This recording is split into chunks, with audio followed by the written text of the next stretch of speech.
In this video, I'm going to outline the top foods that you want to eliminate from your kitchen if your goal is to improve your health. The food you eat can have such a profound effect on your mood, energy level, and overall health. Food can be the greatest form of medicine if used correctly, but can also be harmful for your body if you're eating too much of the bad foods like the ones we're going to discuss today. First is sugar in all its forms, not just the obvious sugar found in cookies, candy, and ice cream, but sugar by all names including cane sugar and high fructose corn syrup. These are found in processed packaged foods. Sugar is highly inflammatory and contributes to weight gain, diabetes, and fatty liver, all of which increase the chances of heart disease. As a substitute, try to stick to more natural forms of sugar, like honey, and get your sugar fix from fruits. Next, we have soda and fruit juice. For all the same reasons sugar is unhealthy, soda and fruit juice are also unhealthy because of their high sugar content. Fruit juice is problematic because it is highly processed and has all the fiber removed from it, leaving behind nothing but isolated sugar, which drives up blood sugar and contributes to a variety of problems like the ones we mentioned before, including weight gain and diabetes. This is why I prefer fruit smoothies over fruit juice, because unlike fruit juice, a smoothie involves putting the whole fruit, including all the fiber, into the blender, and the fiber helps stabilize the blood sugar, preventing it from spiking. What about sodas? Well, artificial sweeteners trick your metabolism into thinking sugar is on its way, which causes your body to produce insulin, the fat storage hormone, which can lead to weight gain, diabetes. In fact, artificial sweeteners make you hungrier and cause you to crave even more sugar and carbohydrates like bread and pasta.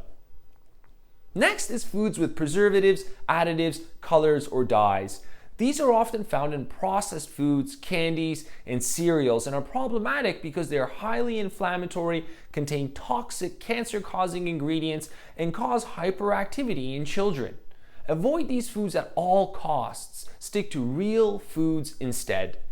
If you're finding this information helpful, be sure to scroll down and subscribe to my channel, as I have lots more great content coming that you do not want to miss. And be sure to hit that bell so you know when my next video is released. The next thing we want to get rid of is gluten-containing foods.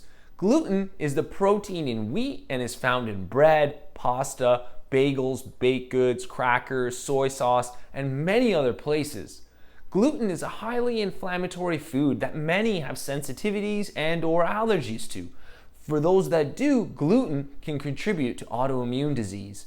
Remember, if something is labeled gluten-free, it doesn't mean it's necessarily healthy, as many of these foods are highly processed and are void of any nutritional value.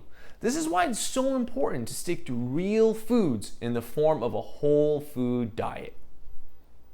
Next is salt. White table salt is highly refined, which means any beneficial trace minerals the salt may contain has been stripped from it. Instead, you want to use pink Himalayan salt or Celtic sea salt, as they are not processed and contain lots of minerals. But be sure to use lightly if you have high blood pressure, as salt can increase blood pressure. Next is one of the more controversial ones, and that is dairy. Dairy, including milk, yogurt, and cheese, are highly inflammatory for many and can contribute to symptoms like allergies, eczema, psoriasis, and digestive discomfort. Dairy contains lactose, which is a carbohydrate that is broken down by an enzyme called lactase. The production of lactase in the body greatly declines at the age of about 4, and this is why many are intolerant to dairy. Lactose-free is not a good option either, because the proteins like whey and casein found in dairy can be inflammatory for most. The last item on our list is vegetable oils. Hydrogenated or refined oils like corn oil, canola oil, or soybean oil are highly inflammatory and contribute to disease because of their high omega-6 content. What has happened in the last several decades is that there has been a massive shift in the ratio of omega-6 to omega-3 fatty acids in the food supply. Studies show that the optimal ratio of omega-6 to omega-3 is 4 to 1, compared to the standard American diet, which is nearly 20 to 1. This is why it is important to read the labels of foods so you're not intaking too much of these vegetable oils like the canola oil and soybean oil. Also, you want to make sure you're avoiding cooking with these oils as they are very unstable at high temperatures and go rancid, meaning they become inflammatory and very bad for the body. Instead, you want to cook with oils like avocado oil or coconut oil for high heat and olive oil for low heat.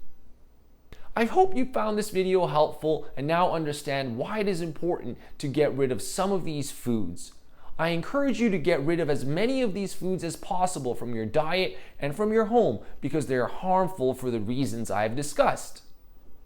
And if you haven't already done so, be sure to subscribe to my channel as I have lots of more great content coming up on how you could use nutrition and lifestyle as medicine to improve your health.